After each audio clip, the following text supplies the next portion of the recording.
Hello Virgo and welcome to your February 2021 video.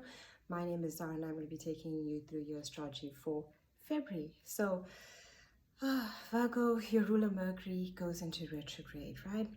That happened on the 30th of January. That will last until the 27th of February. So during a Mercury retrograde, it's important to look at all documentation, miscommunications, or our conversations that we have.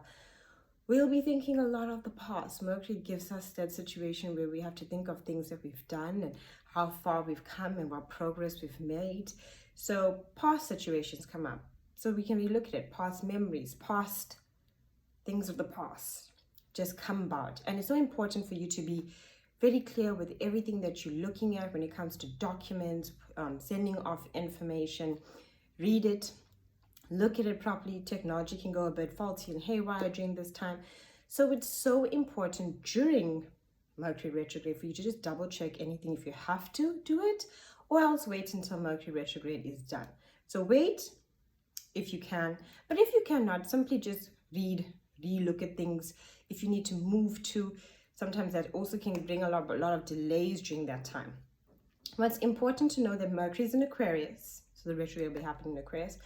The Sun, Saturn, and Jupiter is in Aquarius. On the 2nd of February, Venus goes into Aquarius. And on the 11th of February, we have a new moon in Aquarius. And this will all be happening in your 6th house with a square to Uranus, which will be in your 9th. So this energy is really asking you to go within yourself.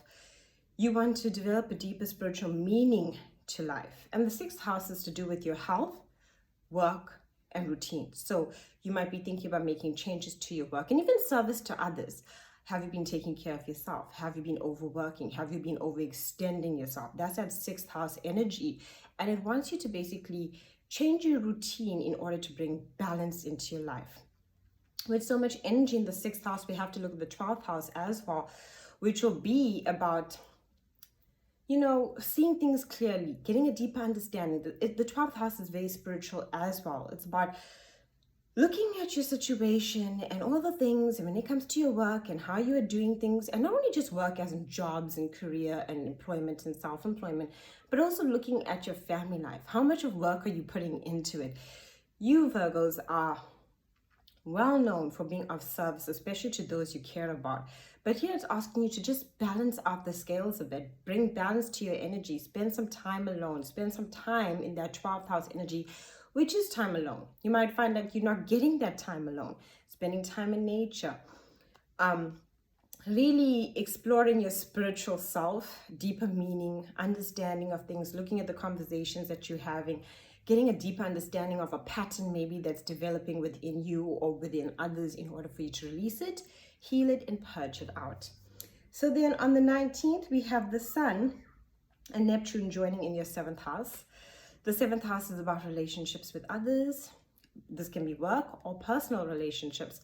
With the Sun and Neptune joining there, it's actually a good energy. It brings a soulful connection with Neptune especially, really connecting and seeing things in a deeper way with those that you're connected to, or wanting to connect to others in a deeper way, on a soulful level.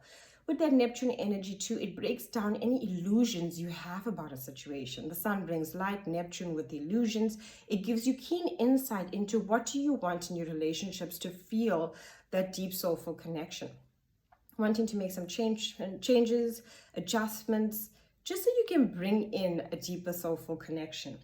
On the 21st, we have, sorry about that. I said the 27th.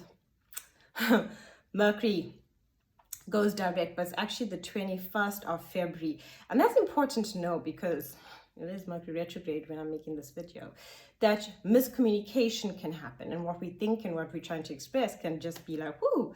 So notice that. Notice that even in this video that I'm making, because everything happens as a reason. So the 21st of February is when Mercury actually goes direct and you can take action. You can start new things before Mercury retrograde, or even complete things in Mercury retrograde. But anything new that you try to do in Mercury retrograde, our brains are a bit foggy, miscommunication happens, we tend to miss appointments, we get dates wrong, all of those things. That's Mercury retrograde. So just so you know, On the 30th of January 2021 is when Mercury went into retrograde, and on the 21st of February it'll be direct, and that's important to note. And notice that even in this video that I think I even made that error.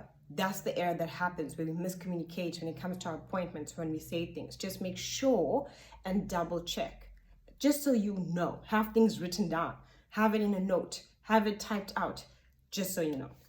And the 27th of February is the full moon. And this full moon, Virgo, will be happening in your first house. It's a Virgo full moon. It's happening in the house of self. What can you do, Virgo, to take care of yourself? You are always of service to others. How can you better take care of yourself? How can you love yourself? How can you nurture yourself? What do you need to release in your relationships in order for you to find yourself more in alignment with yourself? Oftentimes, when we're looking at the first house, we look at the house of partnerships because it's people around us that make us, oh, okay, this is a pattern. Maybe I overplease, and now I need to release that so I can find some peace within myself. Maybe I take care or over worry, or I create a lot of anxiety within myself, wanting to make sure everyone's okay. This full moon is asking you to rejuvenate your own soul, just so you can find yourself in better soulful connections and more in alignment and more at peace. Thank you so much for watching.